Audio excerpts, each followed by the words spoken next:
And Dr. Sharma, thank you so much for having me speak. And it's really wonderful to listen and learn from these wonderful speakers today. And I'm learning so much about astigmatism.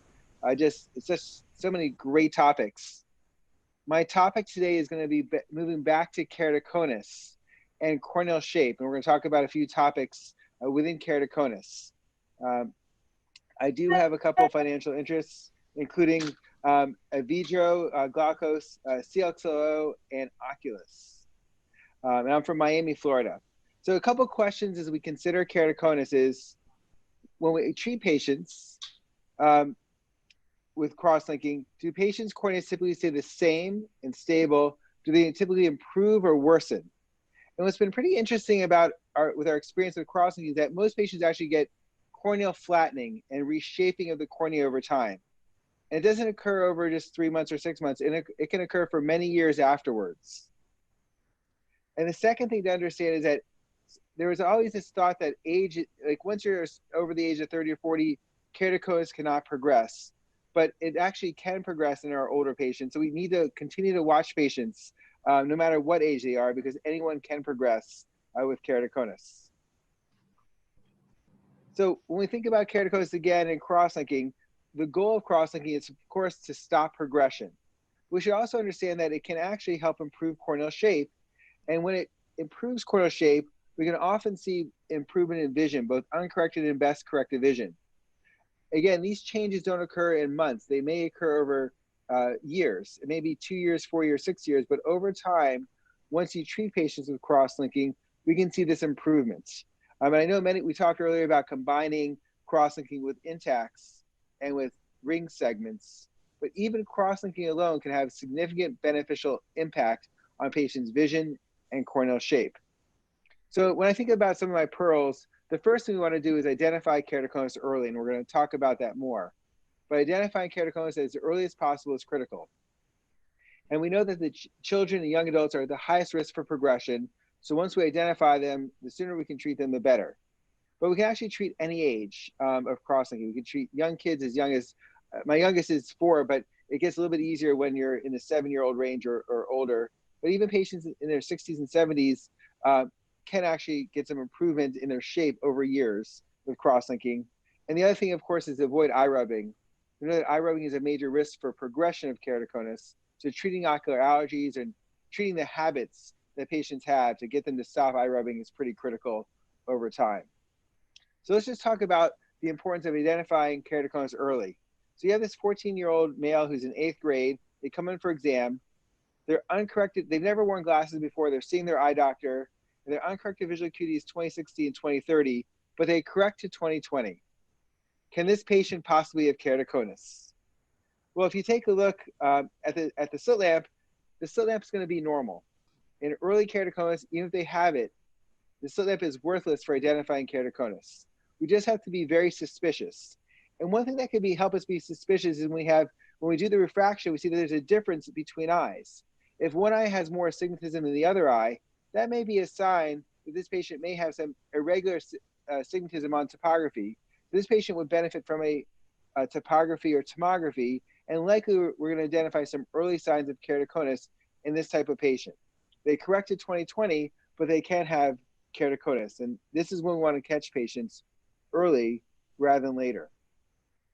So the reason why we often discover keratoconus late is because the signs of keratoconus on slit lamp don't appear till late. So we can't use our slit lamp exam to educate or to alert us to perform a topography. We want to look at other clues, such as some complaints of quality of vision, differences between eyes and the refractive error, and things like that, or of course, family history. And the other thing to understand is that significant keratoconus can develop prior to significant vision loss. So here's my question for this esteemed panel. Look at these patients. These are 4 different patients. And what do you think their uncorrected visual acuity is in each of these patients? We've been trained to know that when you see it, these type of shapes, that patients often present with very poor uncorrected visual acuity and even loss of best corrected visual acuity. But surprisingly enough, these, and I have many other examples as well, they actually all could see the 20/20 chart on the chart, and I repeat this multiple times, because they had some irregular astigmatism, but they could actually see. Maybe it's due to their pupil size. I know we're going to, Dr. Agarwal will talk about how small pupil can increase increase vision, but these patients could all pass the eye chart. Yet when you perform the topography, we were able to identify that they had keratoconus. So as the key is we need to always be suspicious for patients who are younger or who may have more astigmatism on their refraction to perform topography. Now, what happens after cross-linking? Well, when we perform cross-linking, we can see changes in the corneal shape over time. And here's a patient, and we can see a few years later, this is 18 months later, the shape is somewhat the same, but it's not as steep. And if we look at the difference map between the eyes, this is going to be one of the best methods for determining what's happening over time. We can see that the blue area means where it's flatter, and the red area is where it's steeper. And with cross-linking, we often will see the steep part of the cornea getting flatter, as in this case, and the flat part, which is the superior part, getting steeper. And so if you look at the difference maps, we can actually learn what's happening over time, and this is over 18 months. And if we follow this patient longer, we expect more changes in the same type of pattern. So the difference maps help us. So this is, again, the difference map where, again, the purple and blue is flatter, orange and red is steeper. This is someone who's improving after cross-linking. On the other hand, if we're following a patient over time with keratoconus who has not been treated or who's had cross-linking but still may have progression, we'll expect to see the steeper part getting further steeper, but then also the flatter part of the cornea getting further flatter. So these difference maps are critical in helping us understand what's happening over time. And this patient's progressed. Now, in patients that have had cross-linking, we can see that the changes don't occur all at once. It's this gradual change. We talked about in the scenario of a cataract, when do you perform your IOL calculations? Well, if you wait 3 months after cross-linking, you're still going to have a relatively steep cornea, and the cornea can keep flattening over time. So we should also understand this so that if a patient has cross-linking first before cataract surgery, consider targeting more myopia, because if you wait 3, 5, and 8 years, they'll often will have flattening of their corneal shape. So it's kind of this gradual change over time. There's never a time when patients are necessarily stable after cross-linking. So we should understand these changes and so that we don't end up with hyperopic surprises years later in patients that have cross-linking and then 6 months later, for example, cataract surgery.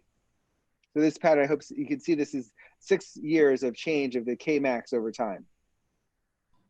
And the patient changed 6 doctors over this 5-year period. So the other thing to remember with keratoconus is that we have new technologies for allowing patients to see even with steep corneas. And these are all patients that had high drops that have steep corneas, but they actually can be fit with scleral contact lenses and see well.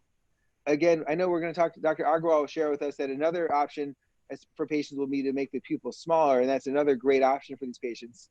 But these patients don't necessarily have to go to transplant. They can have scleral lenses, they could have the pinhole pupiloplasty. There's things that can be done to avoid corneal transplants for these patients, even with advanced keratoconus, even with history of high drops where there's some scarring present. Now, what about very steep corneas? And we're near the end. I know time is important here for my talk, but this is a patient who's 27-year-old with a very steep cornea. They have a Kmax of 81.3. The cornea is 372 at the thinnest location, and their best corrected visual acuity is 20/80. Thankfully, they have no corneal opacity. Can this patient benefit from just cross-linking alone? Well, the answer is yes. So we've had some very good experiences with these patients. They don't have to have a transplant at this point. They can have cross-linking. They can also have cross-linking combined with intacts or rings. Those are all appropriate options. They could have cross-linking combined with pinhole pupiloplasty. There's so many different options for this patient, and we could avoid a transplant. So this is a patient over time, and this is from 2014. And then you can see the change from 2014 to 2019, over 4 years and 3 months, their Kmax flattened from 81.3 to 68.9. So that's significant flattening. They had improvement in their vision. And look at the difference map, their Kmax changed by 12.4 diopters. It flattened. And you can see that purple area is where it flattened, but they get the corresponding steepening superiorly, showing that this is a reshaping. It's not just straight flattening of the cornea, it's reshaping, so the patient's getting some improvement in their quality of vision over these years of change. So these patients have hope. They can be very steep, but can improve with just cross-linking alone. My final case is this patient. I'm going to ask my panel, does this 33-year-old male patient have keratoconus. So you can see on the first map on the left, their Kmax is about 45.2. We look at the corneal thickness, it's a little bit thinner than normal. The thinnest area is about 468. Nothing terribly obvious on the elevation. So this is a 33-year-old. And so what does my panel think? Do you think this patient has keratoconus? I know a lot of people are muted, but I'll just jump forward because it's a little hard. But this patient at this point, I say, looks relatively symmetrical and does not have any obvious keratoconus. But this is actually a trick. So this patient came in February 5th, 2020. Whoa, excuse me here. We need more information. Do you have the Corvus? Do you have the Corvus data on this case? Well, Bernard, that's a great question. But this is actually a patient that had cross-linking already. So this is actually how they looked before cross-linking. And then this is how they looked in February, 2 months ago, after cross-linking. So this is how the cornea became regularized just with cross-linking alone. And it looks relatively normal as far as shape. You can see the difference map over time. So these are some of the cases we could see. It's not yet, we don't get this with every patient, but we can see some patients starting to get a more regularized, more normal cornea with cross-linking alone. Again, some patients can definitely benefit with combination with rings, as Renato shared, with pupiloplasty is another option for these patients, but just sharing an interesting case of the cornea normalizing over 3 years following cross-linking. So in summary, I think our pearls here are that for patients with keratoconus, we want to identify it as early as possible, and then treat early, educate patients on eye rubbing, and of course, watch for recurrence. Thank you very much, everyone. Thank you.